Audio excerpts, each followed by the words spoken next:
The nurses had already given up on her. The doctors only came in for a few minutes a day. Her own relatives were fighting over her billions, but none of them wanted to stay in the room with her. The once powerful billionaire who controlled companies across the world now lay motionless in a hospital bed, unable to move, unable to speak, and completely alone. And then one afternoon, a poor delivery man walked into her room by mistake. No one expected that the man with worn shoes and a cheap delivery bag would become the only person who truly cared for her. But what happened next would change both of their lives forever. Victoria Hale had everything. Private jets. Luxury homes in 5 countries. A business empire worth billions. For 20 years she ruled the corporate world with sharp decisions and fearless leadership. Employees feared her. Competitors respected her. But one rainy night changed everything. Her car spun out on a wet highway. Metal crushed. Glass shattered. When Victoria woke up in the hospital weeks later, the doctors delivered the cruel truth. Her spine was severely damaged. She would never walk again. Worse, most of her body was paralyzed. Victoria could only move her eyes slightly and whisper a few weak words. The powerful woman who once commanded boardrooms could now barely call a nurse. At first, people pretended to care. Her relatives filled the hospital hallways. Lawyers came. Business partners visited with flowers and fake smiles. But weeks passed. Then months. The reality of caring for a paralyzed billionaire was not glamorous. She needed constant attention.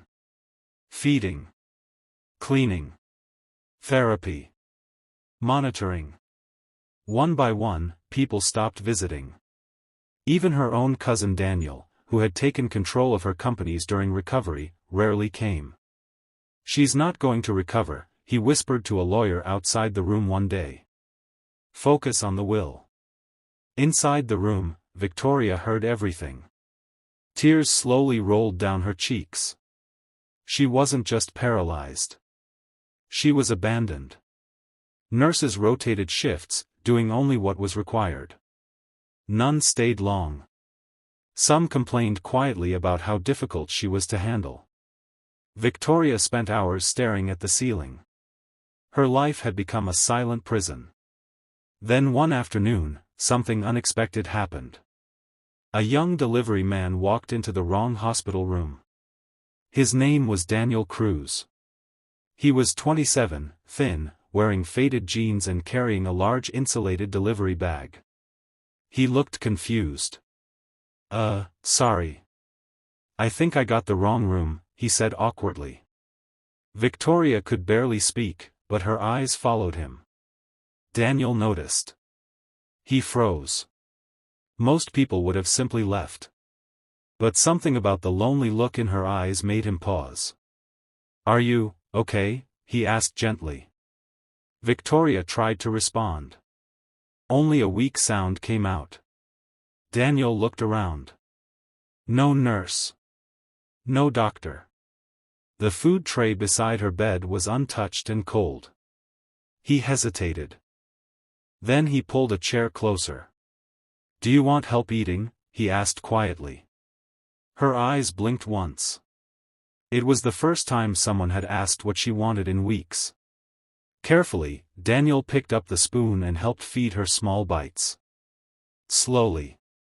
Patiently. Not rushing. Not complaining. For the first time since the accident, Victoria felt like a human being again. After 20 minutes, a nurse finally entered the room. "What are you doing?" she asked sharply. Daniel stood up quickly. "Sorry, I just thought she needed help." The nurse sighed. "She's difficult. Just leave it to staff." Daniel nodded and walked out. But before leaving, he turned back once. Victoria was still looking at him. For the first time in months. There was hope in her eyes. Chapter 2. The next day, Daniel came back. He told himself it was coincidence. But deep down, he knew it wasn't. He had finished his delivery route early and stopped by the hospital again. Victoria noticed him immediately. Her eyes widened. Daniel smiled shyly. "Hey. I brought some soup. Hospital food looks terrible." He sat beside her again and carefully helped her eat. Day after day, he returned. At first, the nurses were suspicious. "Why do you keep coming?" one asked. Daniel shrugged. "She shouldn't be alone." Soon, small changes began to happen. Daniel talked to her while feeding her. About his life. His struggles. His dream of opening a small restaurant one day. He didn't treat her like a helpless billionaire. He treated her like a person. And something incredible began to happen. Victoria started trying harder in therapy. The doctors were surprised. Her emotional response improved. Her speech slowly became clearer. One afternoon, weeks later, she whispered her first full sentence. "Thank you, Daniel." He nearly dropped the spoon. "You spoke." The doctors called it a miracle of motivation. But Victoria knew the truth. It wasn't medicine. It was kindness. Months passed. Then one day, Victoria's cousin Daniel Hale stormed into the room with lawyers. "We need to finalize the power transfer documents," he said impatiently. But he froze when he saw the delivery man sitting beside her bed. "Who is this?" he demanded. Daniel Cruz stood up nervously. "I just help sometimes." Victoria gathered her strength. Her voice was still weak, but steady. "He stays."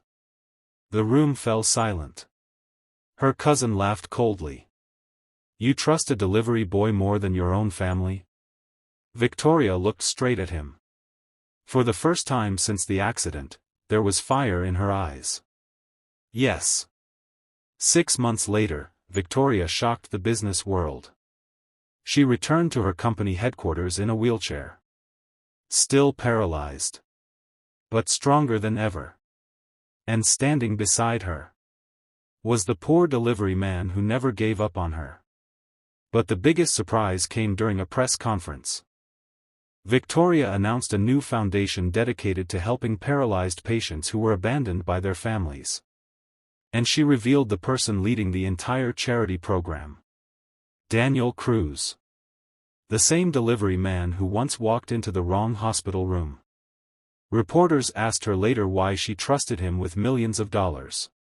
Victoria simply smiled. "When I had billions, everyone cared about my money. But when I had nothing but a broken body, he was the only one who cared about me." And sometimes, the richest gift in the world isn't money. It's kindness from someone who expects nothing in return.